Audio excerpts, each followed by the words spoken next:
Thank you so much, Sarah, for your very kind and generous introduction. And I'd like to take this opportunity to thank the Mann Library for inviting me to contribute to Chats in the Stacks, and to everyone in the library who's done so much to make, organize everything, to Jenny, to Evelyn, to Sarah, and to Sean, who's doing the audio visuals for us today. So, we're here about Nature on the Doorstep, published earlier this year by Cornell University Press. And I'm sure that Cornell University Press will want me to add, it's a real bargain at just $19.95. And you can buy it at any good bookstore, particularly one of the independent bookstores here in Ithaca, either the Odyssey Bookshop or Buffalo Books. And of course, also directly from Cornell University Press website. I'm also delighted that it's available as an audiobook, and it has been beautifully narrated by Marissa Kalin. So, the core of this book is 52 short essays, or letters, that I wrote about our very ordinary and small backyard here in Ithaca. I sat down every Sunday morning for a whole year and wrote about the goings-on in the backyard over the previous week. This, as Sarah's introduction so clearly indicated, well, it was totally new and different for me. I am a scientist, and natural history is a really different beast from science. And to make that clear, I thought I would start off very briefly by explaining the distinction between science and natural history, and then explain how I came to write the book. Then I'll provide a few excerpts, which I hope give you a sense for the tone and the content of how I went about writing this natural history.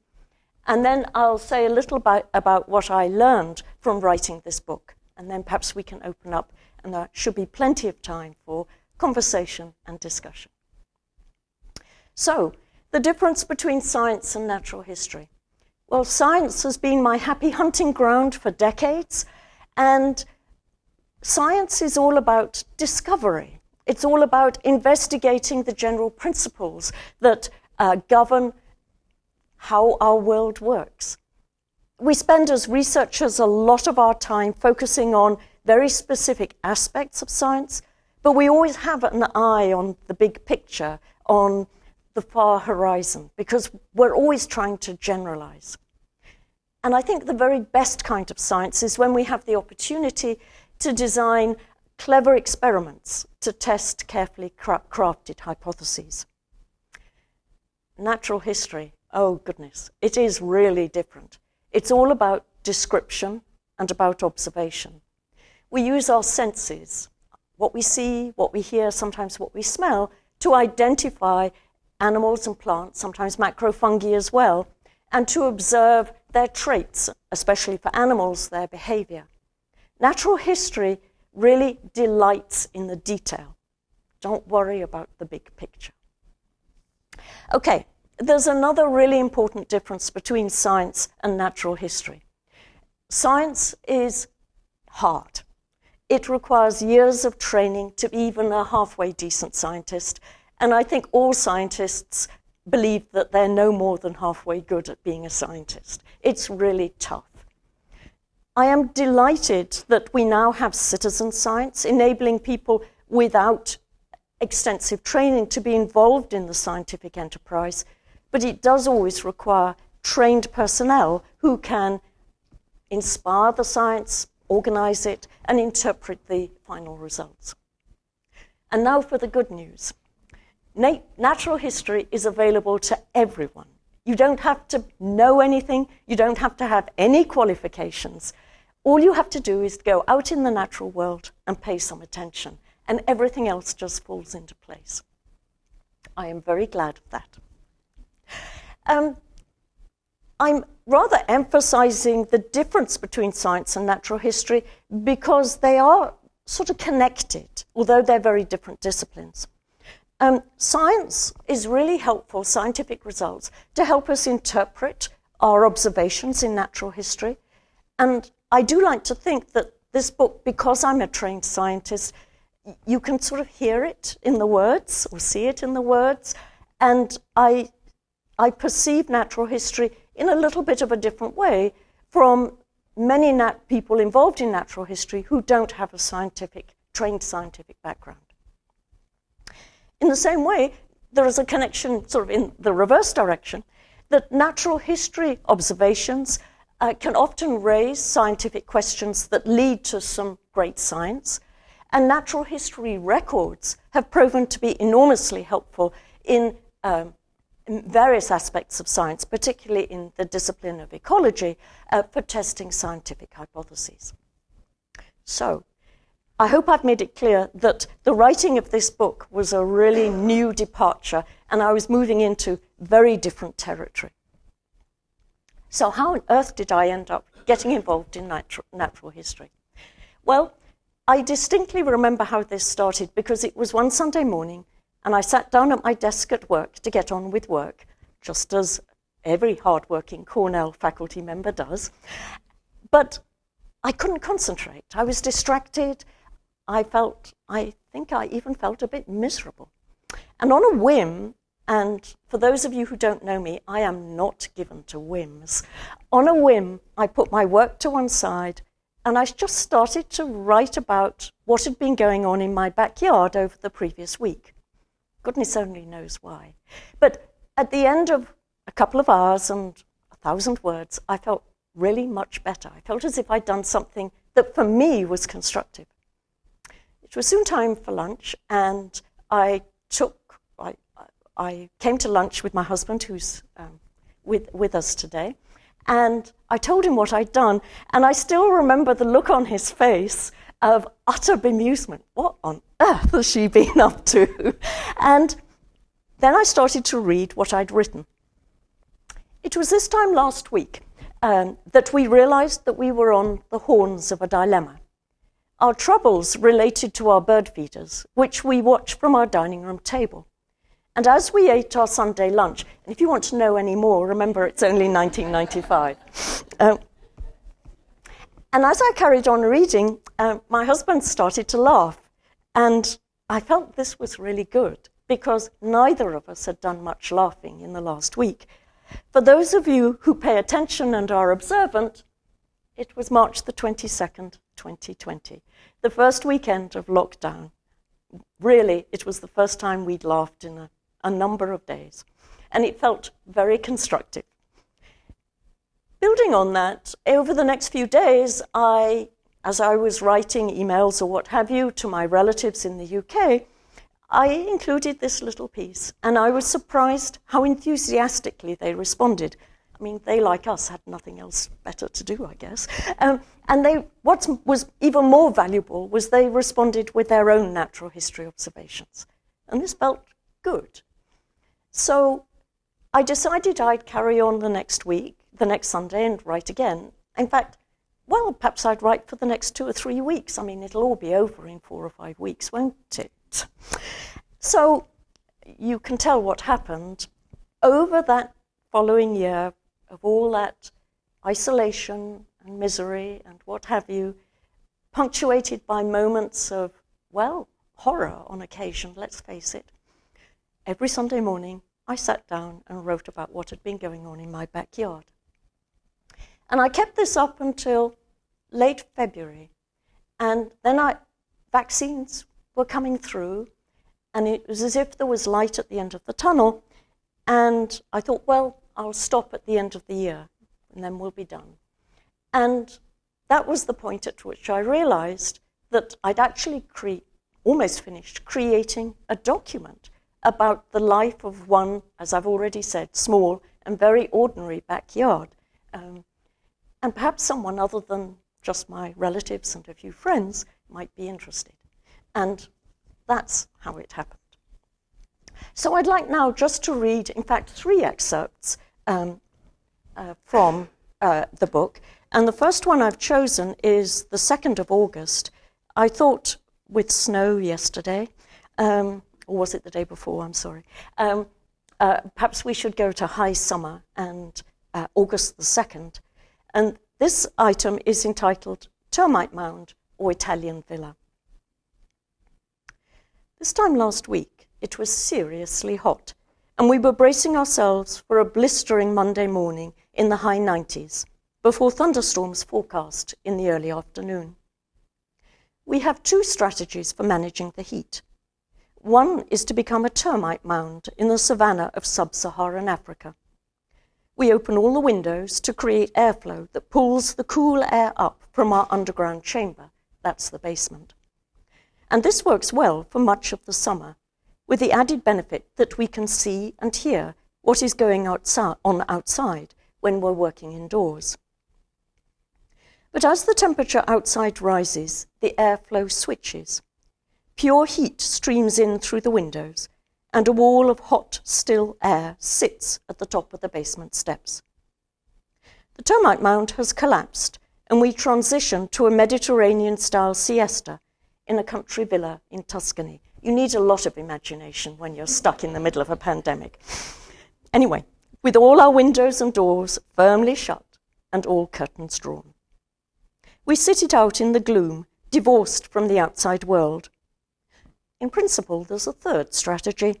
It's to open the window wide and shove in a portable air conditioner. These contraptions are dressed-up refrigerator units, noisy, energy-guzzling, and relatively ineffective, despite the claims of Walmart and friends that they will solve all our problems. So far, we have not succumbed once to our strategy. In principle, it would be easy, because the previous owners left their bulky AC units in one of the bedroom closets. All we'd need to do is delve into the closet and haul them out from under the piles of discarded blankets. So what happens outside in the heat? Well, I can report on last Monday, because true to form, I went out in the midday sun for my pre-lunch run on the drive. And I should just mention briefly, with the onset of the pandemic, my main form of exercise was running up and down our driveway. And before you have any illusions about this, one, it was an ambling trot, no more than that. And secondly, our driveway is very short, but it does extend through the length of the backyard. And so it was an ambling trot with a lot of trotting turns. But it was a sociable thing to do, because the other alternative was me huffing and puffing behind all the dog walkers on the sidewalk, which again would not have been a pleasant or sociable thing to do. Anyway, I went out for my pre-lunch run on the drive. No birds were evident. The marjoram on the east bank was starting to wilt, and the black-eyed Susans were drooping. The only thing to keep me company was a scissor grinder cicada occupying the honey locust tree in the front of the eastern neighbour's house. Again and again, the cicada buzzed long and loud. I can give you some numbers for that.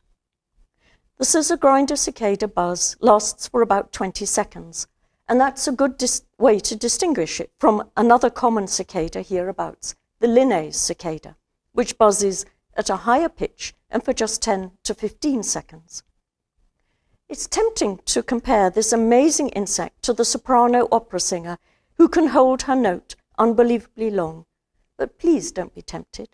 It, or rather he, because he's singing to attract the females, sings with his tymbals.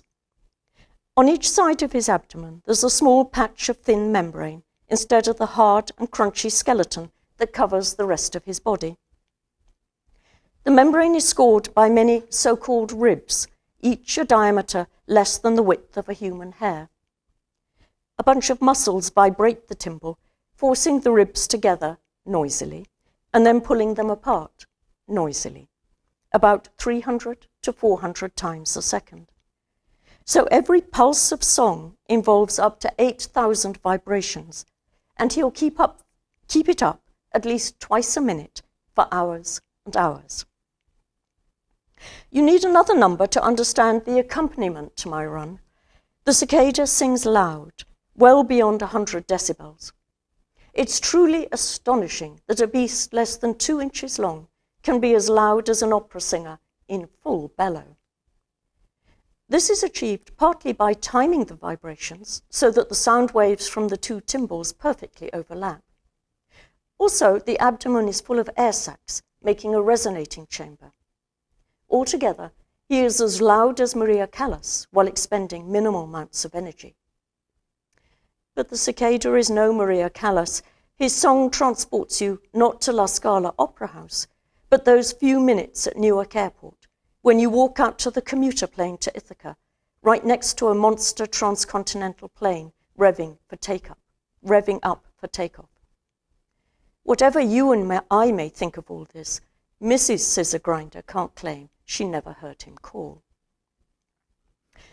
After my 30 minutes run, I retreated from the Boeing 747 Cicada to the comparative cool of indoors. The sky remained obstinately blue, with no sign of a thunderstorm. So we decided to transition from a savannah termite mound to a Tuscan villa. As we closed the dining room curtains, we noticed a single grackle on the lawn. This was odd, because every grackle loves the company of other grackles. A solitary grackle is like a Philip Pullman character separated from its demon.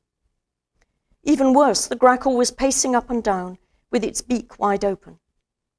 We just hoped that this poor bird would come to its senses and retreat to the comparative cool under the forsythia, in the privet hedge, or in the canopy of the maple or black walnut tree. It did rain eventually. The most humongous thunderstorms rolled in sometime in the middle of the night, and we reverted to a sub-Saharan termite mound for the rest of the week. I'd like now to move on to my next excerpt, which I think illustrates the importance of, or one aspect of natural history, which is that it's very personal, or can be.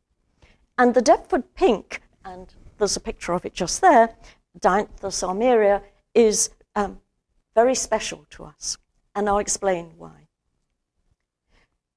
Nowadays, I have to watch my step as I go to the washing line in the backyard. This is because I'm walking through the empire of the Deptford pink. This empire flourishes every year in July, and it's particularly vigorous this year, with some 24 plants. At the top of each stem, there's a cluster of flowers, each with 5 bright pink petals, laid out perfectly flat, as if to soak in the sun of high summer in its adopted land. The Deptford pink is an introduced plant from Western Europe, and it's very special to us. The reason is that Deptford pink is rare in the UK, so rare that we've never knowingly seen it. But here it is, thriving, uninvited, and magnificent in our backyard. And what I mean by uninvited, I mean that we didn't plant it, it just appeared. So this is a plant that's so rare that we'd never seen it, and here it was in our backyard. The Deptford pink is a sad business in Britain, as 2 sources in our bookcase remind us. The first source is David McClintock and Richard Fitter's 1956 Collins Pocket Guide to Wildflowers. At that time, the Deptford pink was described as widespread but scarce, being restricted to dry, grassy spots. Our second source is Richard Mabey's Flora Britannica from 1996, by which time the status of the Deptford pink was decidedly rare. So no need to slow down and scan the roadside when you next visit Deptford in the east of London, because you're as likely to see a bald eagle as a Deptford pink. Indeed, Mabey declares that the Deptford pink had never inhabited Deptford. This beautiful little plant was named in Gerard's Herbal in 1633, but Gerard got his pinks muddled. Well, that's easy to do. From the description, it appears that he'd seen a different species, the maiden pink, somewhere near Deptford, and he'd somehow conflated these maiden pinks with the real McCoy Deptford pink, which was only ever found in the countryside. Of course, the maiden pink is now as rare and threatened as the Deptford pink in the UK. Now, the really wonderful thing about our Deptford pinks is that their empire in our backyard is not so very special. The Deptford pink is widespread in fields and on the sides of roads, and probably in everyone's backyards, if only they didn't mow their lawns so often. And now that it's thriving, it ignores all that stiff upper lip stuff in British field guides about needing dry, sandy conditions to survive. For example, we saw flourishing Deptford pinks just next to wet, muddy rut when walking in some rough cattle pasture in the Finger Lakes National Park yesterday. And I do want to add a little note that there are some internet sites here in the US from really excellent sources which claim that the Deptford pink was named because it once flourished in Deptford, and that isn't true. But you can see that I enjoy natural history because here I am delighting in the details and the particulars. Okay, so my last entry is actually the very last entry that I made, the 14th of March 2021. And so this was the 52nd entry. And up until the previous week, I didn't think about it. I just sat down on Sunday morning and I just wrote. I never worried about whether I'd have something to write about. I never had writer's block. It just sort of happened. But as I was finishing my piece on the 7th of March, it was on snow fleas, I suddenly had an anxiety. What if nothing happens next week? What if I can't write? What if I fall under the bus and I won't be able to make it to my 52nd piece? Well, the one thing we know about the natural world is, as I've said, written here, the natural world, it just keeps on delivering. And it gave us the most wonderful final week for my piece, Nature on the Doorstep. I called it All Change. There has been as much change in our backyard over the first 4 days of this week as in the last 4 months. For too long, one day could not be distinguished from the next, except possibly by a slight change in the height of the snow or shift in the color of the cloud. This week has been exhilarating. It all started on Monday. The persistent northwest winds shifted through west to south. Temperatures rose from a nighttime of 16 degrees, that's Fahrenheit, to fridge temperature. And not wanting to sound crazed, but that felt balmy, that's balmy with an L. The snow started to melt in the bright sunshine. Walking gingerly along the thin margin of the lawn where the snow had gone, we could feel the still frozen ground between the just melted muddy goo. We were glad we made the effort, because there between the maple tree and the composter were our snowdrops. Green shoots and swelling buds tinged in white. Hurrah! Our snowdrops had made it through the winter, as they do every year. Monday was just the start. It's been sunny all week until today, most days of pure blue sky from horizon to horizon. Slowly but surely, the snow has gone. The grass is that dull yellow-grey of winter survived, but it will soon be green again. By Tuesday, I was even able to do my run on the drive. It was a bit silly, because the remaining snow and ice in the shadow of the garage reduced my laps by a third, but it was lovely to be back. I've not been able to do my daily run on the drive since mid-January. Tuesday was the perfect day to return to the driveway run. It wasn't just the sun on my face and the regular sound of squawking blue jays, picking cardinals, and teeth-chattering squirrels. It turned out to be a very special day. High in the sky overhead, there were skeins of geese, all flying from south to north. Not just one or two skeins, they came in hordes, one after the other. It was like those old newsreels of World War II fighter planes, wave after wave, with whirring engines against a backdrop of drum-rolling victory music. The big difference, of course, was the sky was a perfect blue, and the sound was an endless stream of goose honks. The light was so good that the individual birds could be identified. Many of the snow geese with their brilliant white wingtips tipped in black, and the larger Canadas with brown wings and long black neck. Some of the skeins were Canada geese, others were snow geese, and some were mixed. The snow geese are on their long migration to their breeding grounds in the far north. The Canadas could drop out at any point from here, where this species is also resident, anywhere from here to the southern reaches of Baffin Island. After this amazing hours-long display on Tuesday, it's been very quiet on the goose front, just the occasional single skein, silhouetted against the sky, or the faint sound of honking. Things were starting to warm up. By midday Wednesday, it was 55 degrees. The winter aconites and crocuses were emerging in the soggy snowmelt, and some of the snowdrops were in flower. I could run the full length of the drive, albeit with some fancy footwork between patches of remaining snow, and I didn't bother with hat or gloves. The main entertainment of this run was not geese, but an aerial engagement with the enemy. 3 red-tailed hawks were moseying around. They must have been migrants, stopping off for a rest on their long journey north. Although red-tails are resident here, we're pretty close to the northern limit of their year-round range, and red-tails are summer visitors through much of Canada. It was clear that the local birds were perturbed, keen to make it obvious that this is not a suitable neighborhood for a red-tail pit stop. The blue jays were making a racket. The little birds were not in evidence. In the end, a crow took matters into his own hands. As I trotted along the drive, it flew towards one of the red-tails, calling loudly. Initially, the red-tail turned a blind eye, but the crow was having none of it. There were the 2 birds, flying overhead so close that a single misstep with a wing beat would have meant a collision.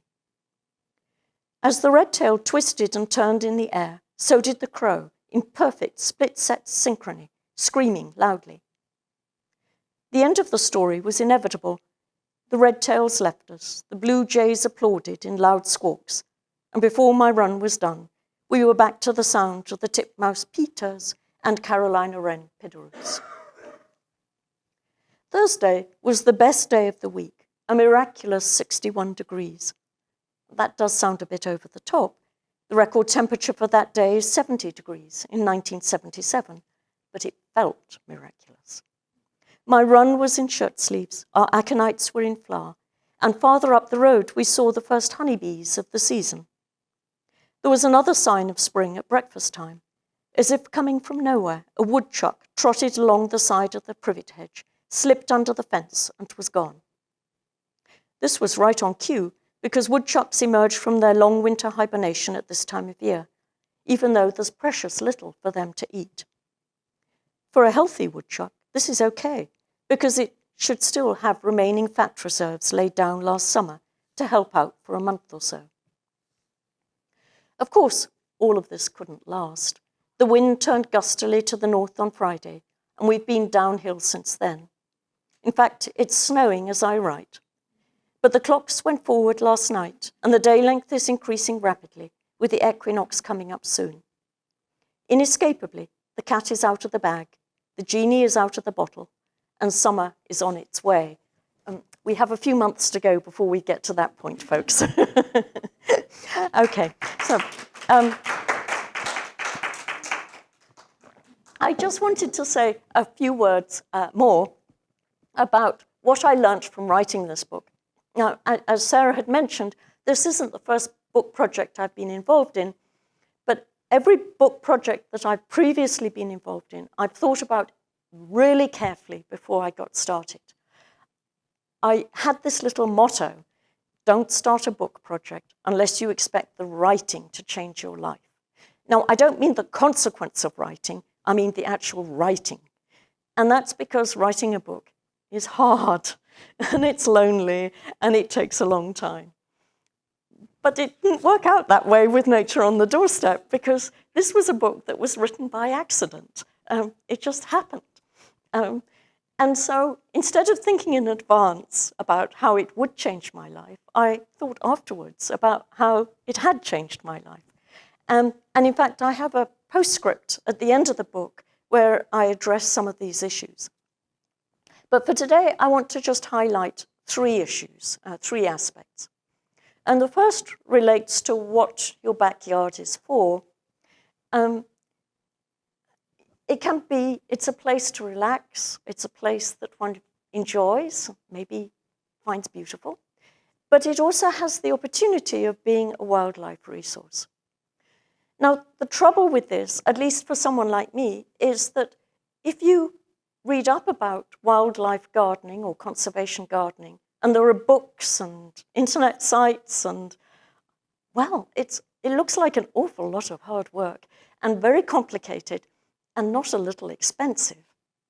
And what I want to say to you is that I think that we can make our backyards a wildlife resource by a much simpler way, and one which we have adopted over the years. And it was only after writing this book that I found a name for it, and I called it strategic neglect. And with the emphasis on the neglect. So weeds are great. Weeds are wonderful. You don't have to spend your time weeding. Weeds are a place that insects and other creatures like to eat. They're a refuge for various kinds of organisms. And they may not be as beautiful as tea roses and dahlias, but they're much more fun. In addition to weeds, let's think about the back lawn. We're told that it should be a grass monoculture and it should be made of green velvet or something. Why can't it just be a diverse plant community that you mow every now and again to prevent the forest coming in? It's fine.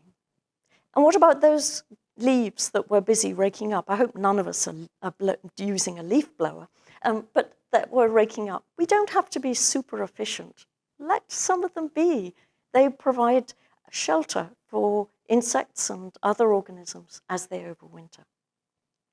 But there is a little bit of strategy to our neglect.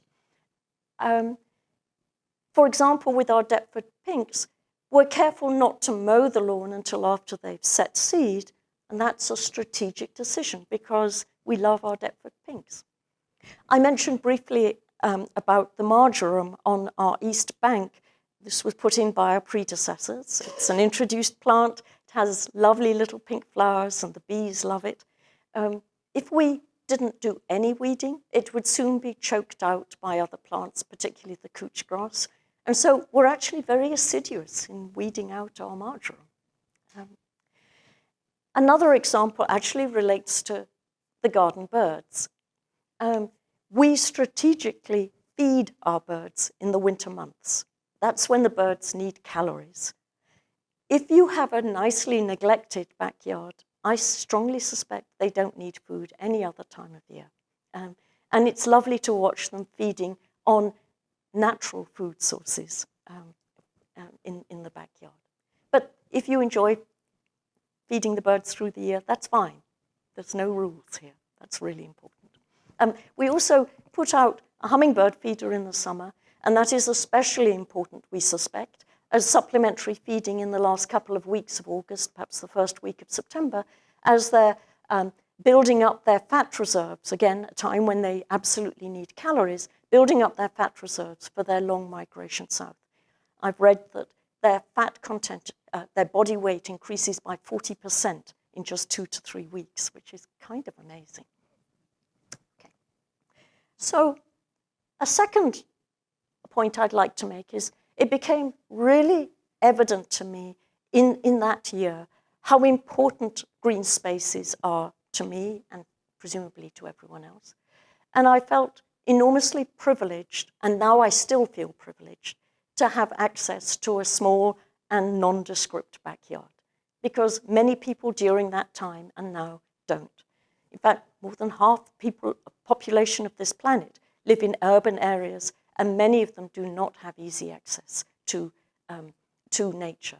And that is not a good place to be, particularly because there are now good data that indicate that having access to the natural world is very good for our physical health, our mental health, and it even enhances our life expectancy.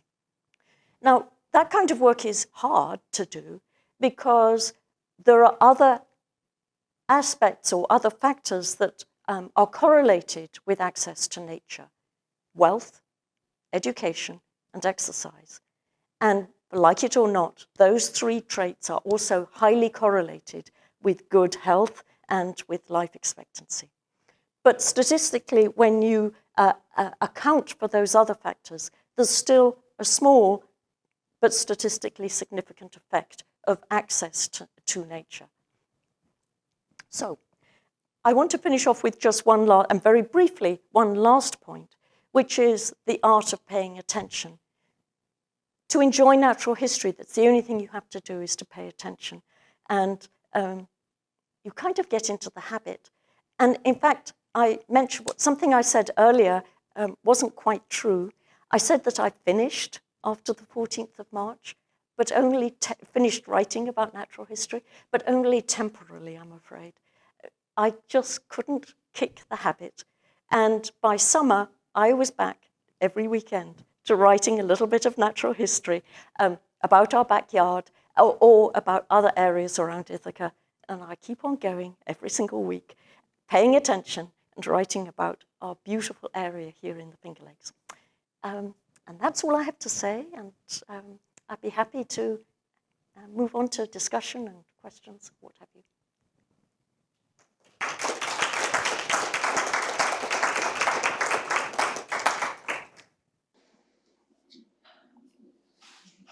So are those the two common cicadas we have here? Yes, actually, there is a third cicada that's common, the dog day cicada. The dog day cicada, and it tends to come in a little bit later in the season, sort of in the second week of August. And I was writing about the last week of July. And you can tell the three apart? Yes, you can tell the three apart by their song, yes, yeah. There's a lovely book called Songs of Insects, which provides all the detail if you're interested, yeah. I was struck by your initial comparison between natural history and science, but I was always brought up to see them as part of the continuum of discovery, but that may be the type of science I'm involved in. Yes. To what extent does the type of science you're contrasting to affect your view about natural history? You may well be right there. I see them as very distinct for the reasons that I indicated, but that may well be because I'm a physiologist and a biochemist and a molecular biologist, and I do see them as being distinct, but interconnected. And so for ecologists in particular, as I mentioned, natural history really does offer information in terms of records and observations that can then be tested by the pursuit of science. But the really fundamental difference to my mind is that science is always seeking to generalize, to discover and to generalize. And natural history, as I said, is always focused on observation and the particular and the detail.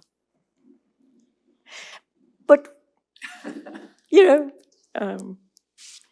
we shouldn't get too caught up in classification. Jenny? Sorry. No, go ahead. No, carry on. Yeah. So I also was with him saying that, I can't distinguish natural history from science, because science is looking at things and observing and testing, right? So while you are observing, you are also thinking what it is doing and things like that. So you can't say it is not science, I mean, it's not a science. Ecologists think it is science. Right, okay, which shows that I'm perhaps not an ecologist.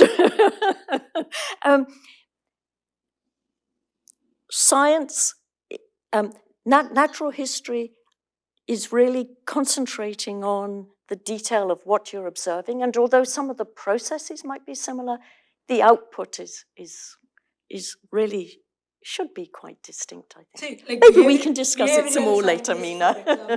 They have to observe things, yes. Right? Oh, yes. Oh, most definitely. I'm not saying that there's nothing in common. Yeah. Jenny. From our online audience, we have a comment from Charlotte. Strategic neglect is a brilliant concept. Can you give us some more examples? Of strategic neglect? Certainly. Well, it depends enormously on the status of your backyard. Another example would be when herbaceous perennials have finished flowering, leave them.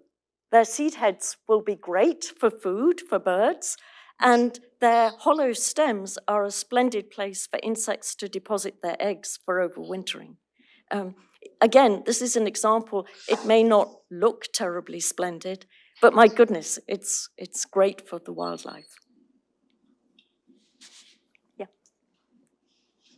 Okay, that was really lovely. Thank you so much. I kind of had some questions about your writing process. Oh, right. So I was wondering, first, did you take notes during the week usually? So, okay. Oh, interesting. Great. No. And then when you were writing each chapter, how did you decide how much to go into each subject and how much extra research maybe to do into each subject? And were you just sort of following your own curiosity usually on each of those subjects? No, that's a really nice question about was I following my own curiosity. I was very distinctly writing for my relatives. I was writing to entertain. So I had a particular audience in mind. And my audience was very varied. I mean, some people knew a lot about natural history, and some people, you know what relatives are like, very varied in their outlook on life. And so I certainly was not writing for myself. And I wanted to be as entertaining and as accessible as possible, while simultaneously very much being me. And so it felt important to me, for example, to go on about the timbrels of my cicadas and things like that, and to explain where the snow geese were going and this sort of thing. I gave myself a very restricted amount of time through this period. I was still fully employed and I had a heavy workload. And so I didn't have an infinite amount of time to devote to it. So, you know, I would sit possibly with a bunch of books next to me on the Sunday morning, but anything that was complicated, that was out of the window, that was gone, yeah. Does that help? Yeah. So did you have to do some referencing also, or it was all in your mind? Like, for example, cicadas you talked about. You knew all about it, whatever you have written? Yes, I would have. I would have, as I mentioned earlier, the Songs of Insects is a wonderful book, and I would perhaps check that up. But you did do some yes. I wasn't starting as a blank slate. Okay. Yes, yeah. Angela, did you find yourself having to check entomologist bias, like you were paying more attention to the insects versus the plants? It was very important to me, considering my audience, that each week was really different from the previous week, and that was actually a constraint sometimes, because I could only write about what I'd seen and heard in the past week, and so sometimes I had to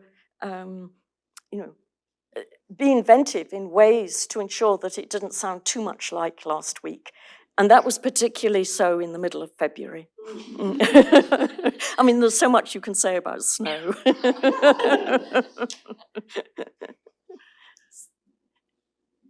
So you always observe the same piece of your backyard, or you choose different things to generate different stories? So it's only very small. Just an ordinary, very small suburban backyard here in Ithaca. No, I just went with the flow of what was interesting, what was different from last week, to provide as much entertainment and as much variety as possible. Yeah. Did you make friends with the animals? Well, I guess when you're kind of isolated and especially in lockdown, and you do sort of end up starting to identify individual squirrels and their habits and so on.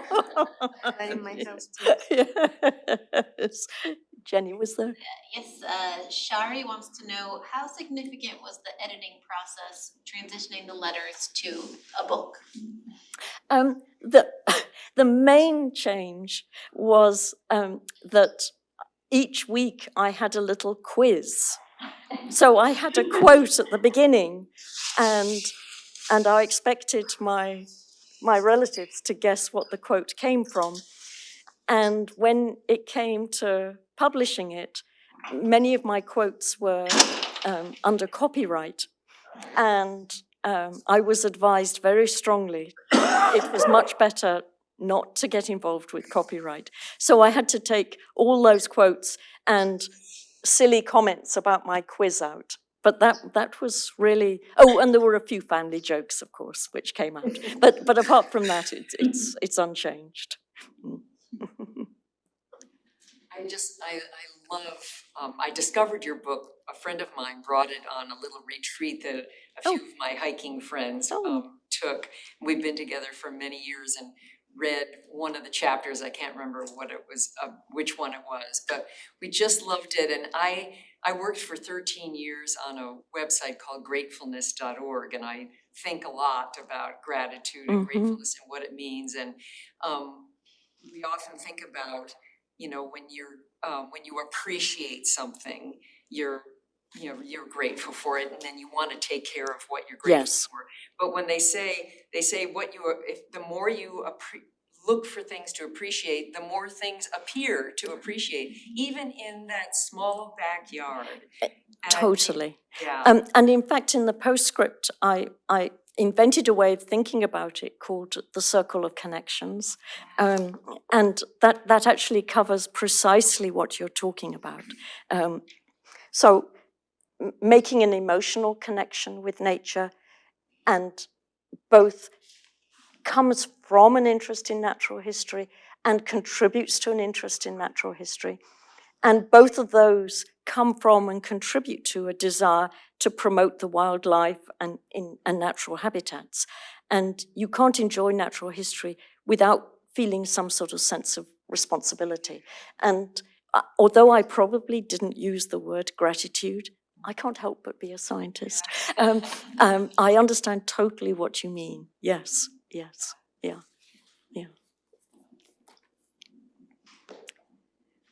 Okay, are we there? Thank you all so much, both online and here in the room.